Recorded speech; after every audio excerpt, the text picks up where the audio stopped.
E também as boas novas do reino de Deus em todas as cidades, pois principalmente para isso que eu fui enviado à igreja. Amém. Amém. Palavra de Deus poderosa, palavra de Deus santa, palavra de Deus que verdadeiramente alimenta.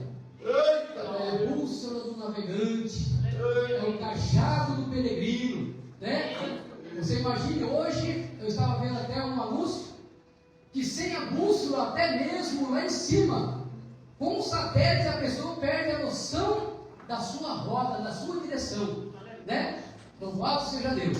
Irmãos, aqui nesse texto bíblico de São Lucas, logo após que Jesus estava com seus 30 anos de idade, no início do seu ministério, né? Ter aprendido, estava assim num momento de muita tensão e trabalho.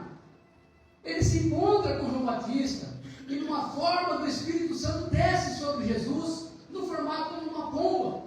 E logo após, o que aconteceu com ele? Ele foi para o deserto para ser tentado. Então, o início do ministério de Jesus não foi rosas, não foi a primeira entrada triunfal de Jesus em Jerusalém. Aleluia, Jesus. A primeira entrada, a primeira vida, ou seja, o primeiro início do ministério de Jesus, não foi um clamor para que todo mundo aplaudisse o mestre. Não. Ele foi ao deserto. Foi oferecido riquezas, foi oferecido poderes a ele, sendo que ele já era o próprio poder na terra.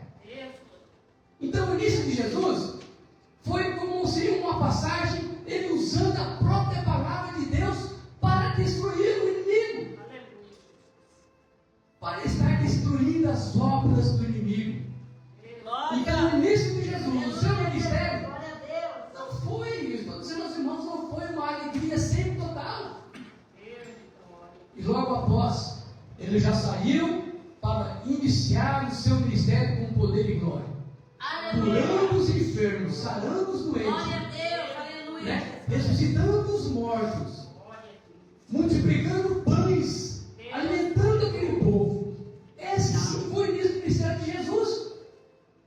E o que aconteceu nesse texto que eu achei muito interessante? No capítulo 4, a Bíblia fala que ele se ausentou. O que é se ausentar? O que os irmãos entendem sobre se ausentar? Se retirar. Alguns dizem que ele se retirou e se escondeu no deserto para orar, para estar a só com Deus. Irmãos, muitas vezes passa por dificuldade, passa por problema, mas você saiba que quando você vai no deserto, não é ruim. Quando você vai para o deserto, é provação, mas é bom. Com certeza Deus tem algo para a sua igreja no deserto. E às vezes questionamos Deus, o próprio Jesus, a sua vida não foi como um homem como nós, ele se cansou. Ele se estressou com certeza, ele teve momentos de declínio. Glória a Mas Deus. aonde ele foi?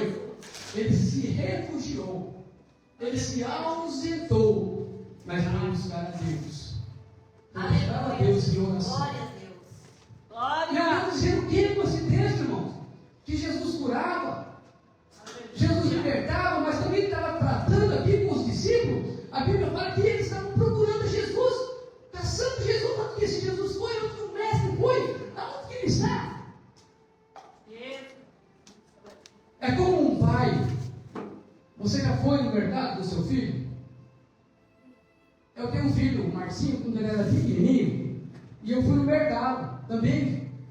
E por algum motivo, pastor Divino, o Marcinho sumiu. Ele sumiu, mas é aquela criança que quer mexer na bolacha, que vai estar caçando, né? E eu falei assim, eu vou me ausentar dele. Eu vou dar uma escondida do meu filho. Me escondi. Depois que ele percebeu, ele olhou o que ele queria olhar. Ele me caçou olhando para a esquerda, para a direita e não me achou. Com certeza, naquele momento, houve um medo dentro dele, de não estar dentro do pai dele. E é assim também na igreja.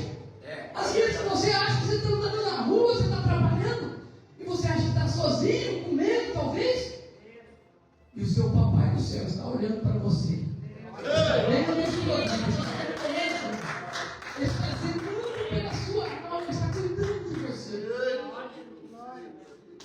Aleluia, Jesus.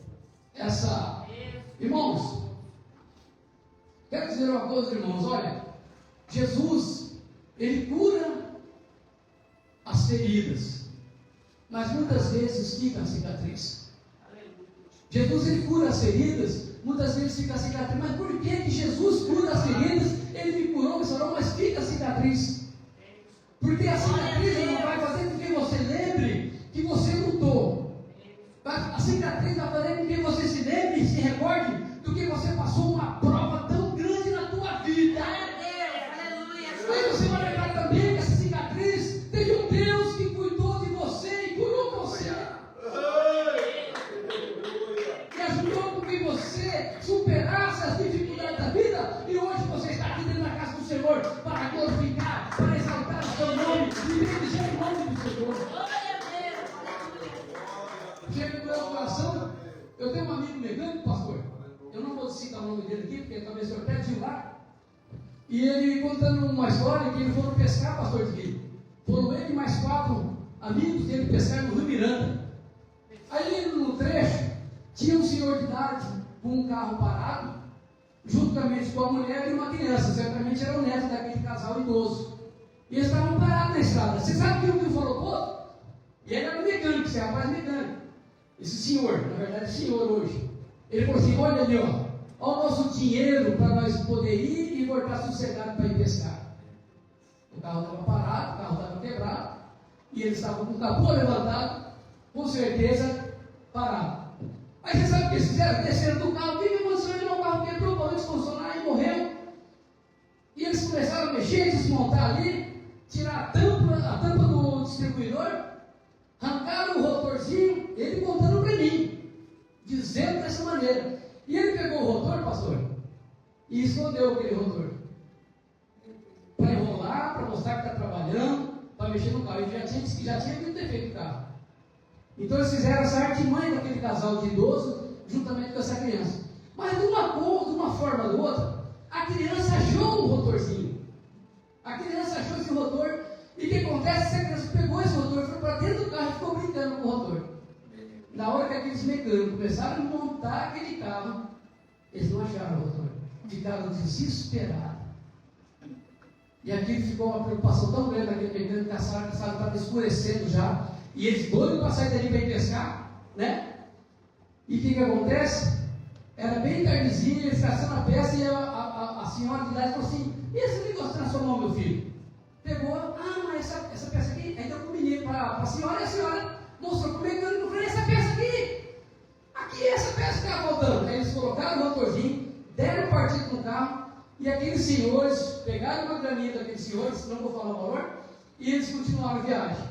Quando eles andaram 5 km, ele falou isso para mim, quando eles andaram 5 km, quebrou o câmbio do carro deles. Estragou o câmbio do carro deles. Já estava escuro. E eles vai mexe, o carro não andava, não conseguia, estava travado o câmbio. E eles comentando com eles, mas rapaz, agora a gente não chega mais no Rio hoje. Você sabe o que eles fizeram? Eles pegaram uma cana, arrancaram o câmbio, tiraram o câmbio do carro, voltaram para a cidade mais perto, para arrumar o câmbio. Eles levaram um dia inteirinho para arrumar aquele câmbio. Quando eles voltaram lá para arrumar, o carro não funcionava mais, porque tinha arriado a bateria. Então naquele dia ele falou assim, que sentia uma dor tão grande, uma angústia tão grande na alma dele. Ele voltando para mim, eu falei, mas vocês fizeram isso mesmo? Você teve coragem de fazer isso? Daquele casal nós fizemos, só para tomar proveito e tomar dinheiro deles.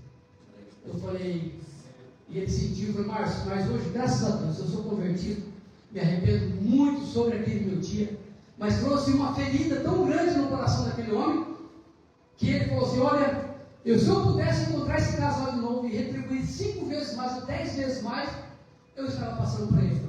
Então são coisas, irmãos, que Deus cura, mas a ferida, só que ficam cicatrizes, tem memórias e recordação. Mas nós temos um Deus que até ele pode subir, se nós cremos nesse Deus maravilhoso.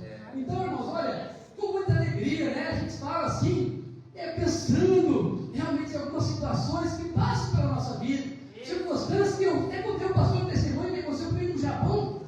Hoje, irmão, não é para mim estar aqui.